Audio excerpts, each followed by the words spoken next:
Se eu tivesse que fazer a prova da IBSE hoje, sabendo tudo o que eu sei depois de 2 aprovações e 2 convocações, eu faria uma coisa completamente diferente dos demais candidatos. Talvez seja exatamente a falta desse conhecimento, dessa informação que está fazendo você se atrapalhar em alguns momentos e achar que não está aprendendo, achar que não está sendo o suficiente e te deixando inseguro isso daí.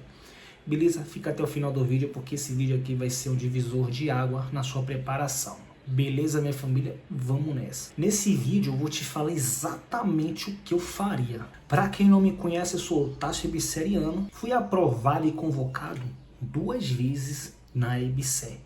E acompanho esse mundo de concurso há muito tempo. Inclusive esse concurso da IBSE, que eu acompanho mais ainda, porque foi para esse concurso que eu estudei há mais de 2 anos. Beleza, minha família? Vamos nessa. Galera, primeira informação importante é sobre o edital, né? Eu sempre bato na tecla aqui sobre a leitura do edital e não vou ficar falando aqui muito sobre edital. Um ponto chave que a gente está falando aqui sobre se organizar, o que eu faria na verdade, né? O que eu faria se eu fosse começar a estudar para IBSE agora? Faria uma leitura do edital, é claro, porém com foco nas matérias, quais matérias que irão cair na prova. Porque ali você vai ver o peso das questões, a quantidade de questões, e é aí que você vai poder organizar o seu estudo. Quanto mais questões uma matéria tem, mais tempo você tem que dedicar no seu estudo. Quanto maior o peso das questões, você tem que se dedicar mais tempo ali para as questões que tem mais pesos e mais peso e maior quantidade de questões, beleza? Então é isso que eu faria e daria foco nisso. Quantidade de vaga, né? Eu não olharia no edital, beleza? Porque o edital engana e vocês vão saber no decorrer do vídeo por que o edital engana. Às vezes tem um lugar que tem um monte de vaga, cadastro de reserva enorme, vai chegar na hora, vai chamar menos do que outros lugares. E no decorrer do vídeo vocês vão saber no próximo tema que eu discorri sobre isso. Então, minha família, vamos falar aqui sobre a escolha do local, que é a segunda parte desse vídeo, tá? Sai um edital, naturalmente, né? O curso abre o seu edital, você lê o PAN, e aí abrem-se as inscrições. Você, quando for fazer inscrição, vocês vão entender agora por que às vezes o edital engana, tá? E aí você tem que ter ali a noção de conhecer a empresa, qual o momento da empresa, né? Para você poder fazer inscrição para o lugar certo. Hoje, se eu tivesse fazendo uma inscrição para um concurso na IBSE, para qual lugar eu me inscreveria? Falei muito de Uberlândia, mas Uberlândia tem vaga, porém Uberlândia já é um lugar que não é tão viável. A concorrência aqui está enorme. Beleza? Vamos supor que atualmente alguns hospitais da rede que estão em projetos aí que estão sendo construídos já estão prontos, né? Já que estamos falando em hipótese. Atualmente a IBSE está com um projeto de construção do hospital universitário lá em São Paulo, a Unifesp, né? Tem também Paulo Afonso. Então, esses lugares que estão construindo hospitais novos seriam o meu alvo, beleza? Atualmente a gente tem aí lugares, Unirio mesmo está chamando muito, beleza? Então tem uma lista aí enorme de hospitais que tem chance de chamar. Então, Tássio, o que eu tenho que fazer quando eu for me inscrever? Eu não vou ficar olhando ali onde é que tem mais vaga no cadastro de reserva. Eu vou ter que saber onde é que está a necessidade da empresa, porque se eu me inscrever para um lugar que não chama, eu não vou ser convocado, um lugar que não precisa. Não vou me inscrever para Salvador.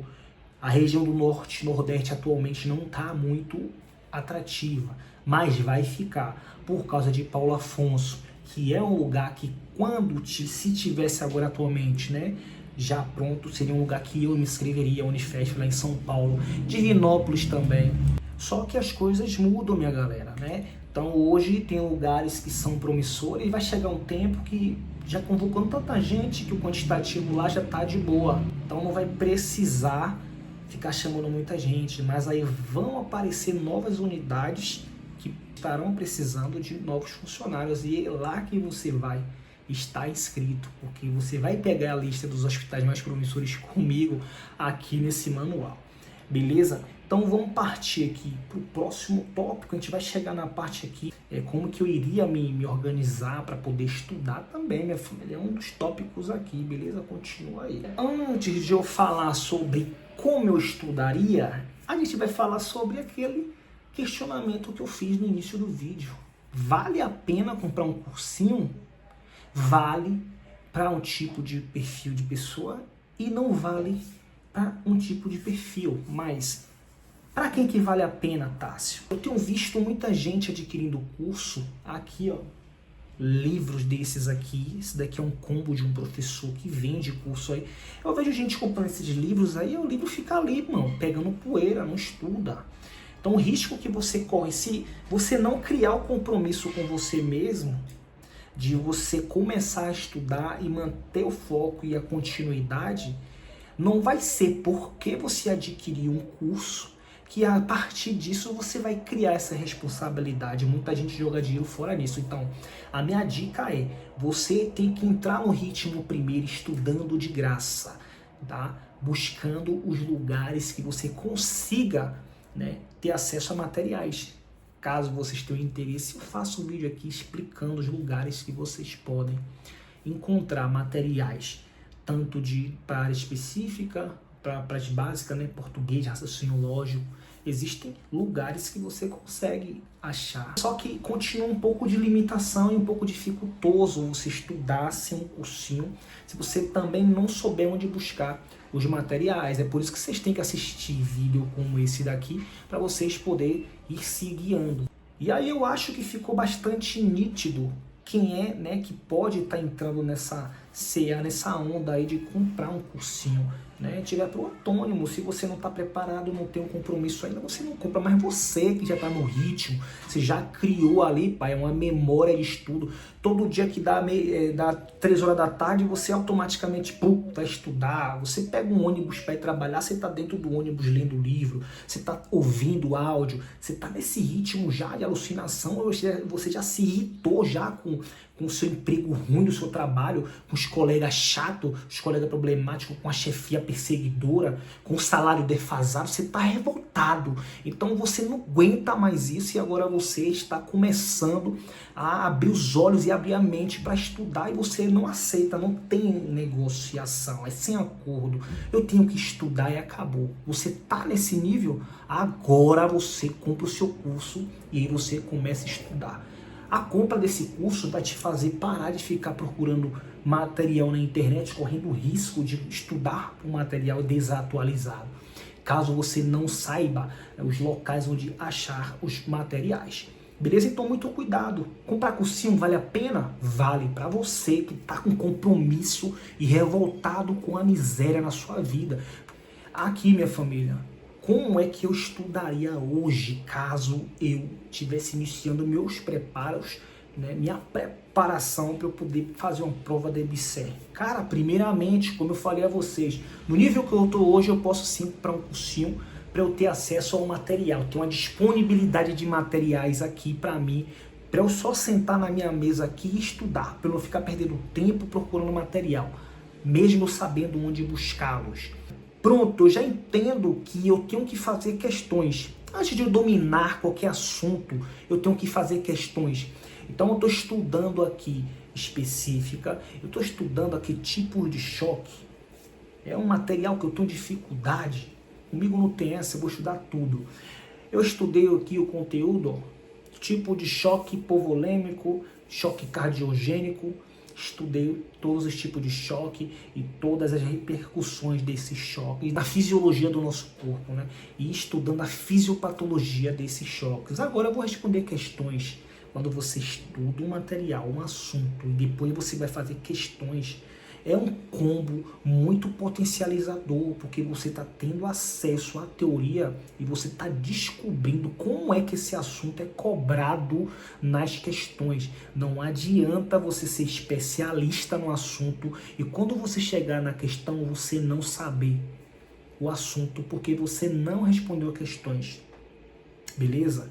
Responder questões, galera, ele cria um condicionamento no seu cérebro e você fica condicionado, você fica apto a responder questões com menos cansaço, com mais direção. É a mesma coisa quando você vai para academia e você malha a perna no primeiro dia, no outro dia você está com a perna toda destruída.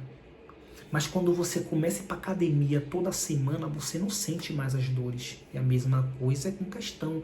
quando você responde bastante questões, aqueles erros bobos que você às vezes não enxerga um exceto, né? Não é verdade que, e aí você vai lá procurando o certo na questão que é para procurar o errado, essas coisas, essas pegadinhas não te pegam mais, porque você está exímio na resolução de questões. Fixou isso, resolver questões, beleza.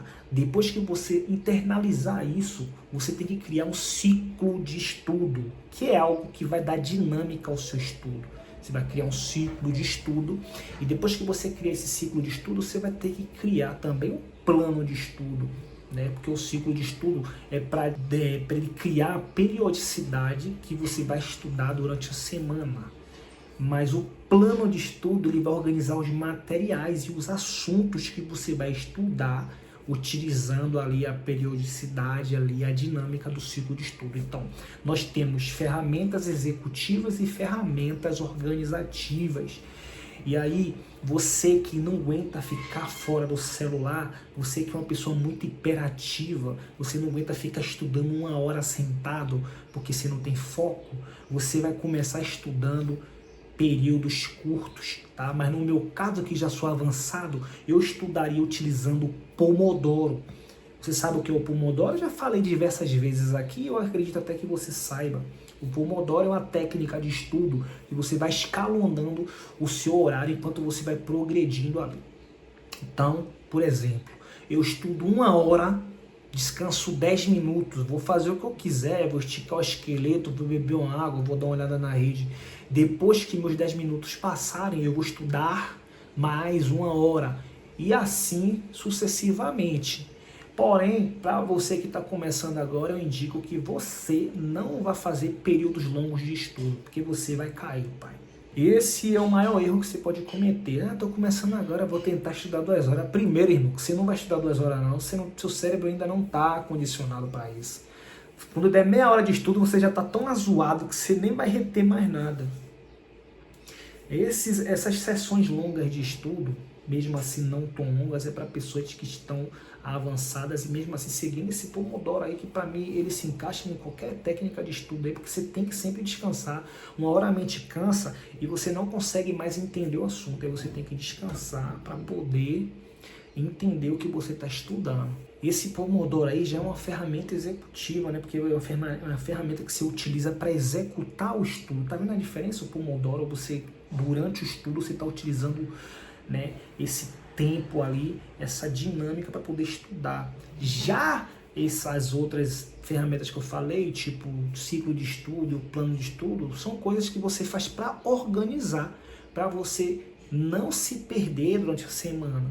Mas já o Pomodoro já é outra coisa. Beleza, minha família? Resumos, usei pouco e usaria muito pouco hoje. Hoje eu utilizaria mais os mapas mentais e os flashcards.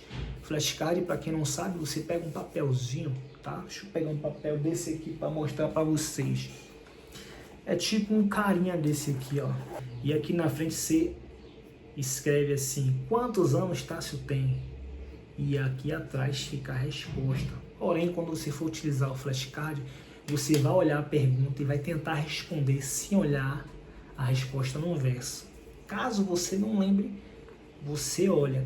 Isso é bom você fazer em dupla com alguém, porque quando você faz pergunta para alguém e você já tenta responder para você também sem olhar a resposta, a pessoa também vai te fazer perguntas e acaba sendo um estudo divertido, minha filha. Flashcard é uma ótima ferramenta. E aquela coisa, minha família, você tem que fazer também uma autoavaliação. De que forma é que você aprende mais? Existem estudos aí que diz que quando a gente lê, né, o assunto, a gente tem um percentual de retenção maior em relação a assistir videoaula, né, a escrever, a transcrever alguns assuntos. Mas a gente não pode levar em conta isso, porque se a gente não for uma pessoa de ler, a gente é uma pessoa de assistir videoaula, beleza? Mas no meu caso aqui, como estou falando de mim, se eu me preparasse hoje, o que eu faria? Eu daria atenção à leitura, né, de resumos, que tem muito material de cursinho que ele já vem resumido, pronto, já na pegada de concurso, né? E mesmo assim eu ainda faria os flashcards com esses materiais. Então eu viria com essas leituras respondendo questões E em assuntos muito complexos que eu tivesse dúvidas, aí eu iria para a videoaula. Ou seja, eu só utilizaria videoaula para assuntos complexos que eu preciso de uma explicação a mais para poder entender. Fora isso, eu acho que é muito mais rápido você estudar lendo, né? Mesmo que seja um material mais robusto, do que você assistindo videoaula, né? Por mais que a leitura seja algo que demanda muita atenção nossa, é a melhor forma de estudar. Mas se você não for da leitura, você vai assistir suas videoaulas, porque isso eu estou falando de mim, você tem que estudar da forma que fica mais confortável para você. E aí você assistindo videoaulas, você quiser fazer um resumo, aí a sua leitura vai ser em cima do seu resumo, com as suas próprias palavras, para poder facilitar a retenção e o aprendizado. Beleza, minha família? Então, se eu fosse estudar para a EBSER hoje, com tudo que eu aprendi nesse tempo, com as minhas preparações, eu focaria em estratégia, leitura atenta do edital, escolha estratégica do local para eu trabalhar e eu ser convocado, e resolução de muitas questões. Cara, você tem que focar em questões, irmão. Ah, tá, onde é que eu arrumo questão, velho? PCI concurso, irmão. Prova antiga, imprime. Faz uma assinatura do que concurso. Olha eu fazendo publicidade pra essa galera aí, irmão. Mas eu não tô nem aí. Não tô nem aí. Eu quero ajudar vocês. Que concurso, PCI concursos. Gran Cursos também tem plataforma de questões. Enfim, irmão. Romulo Passo tá lançando aí também, né? A plataforma de questão dele lá, vai ter um aplicativo. Eu, quando tinha o curso lá do Romulo Passos, tinha lá questões. Não sei se tem mais, né? Nunca mais entrei no site, não tenho mais assinatura. E é isso aí, minha família. Espero que você tenha gostado do vídeo e que esse vídeo tenha te ajudado de alguma forma, beleza? Deixa o like e comenta. E caso você tenha alguma dúvida em relação a esse tema, faça sua pergunta aqui, porque eu teria o maior prazer em responder. Beleza, minha família? Você tá falando com o Tássio, 2 vezes aprovado e convocado na EBSER. Tássio EBSERiano. Tamo junto, até o próximo vídeo.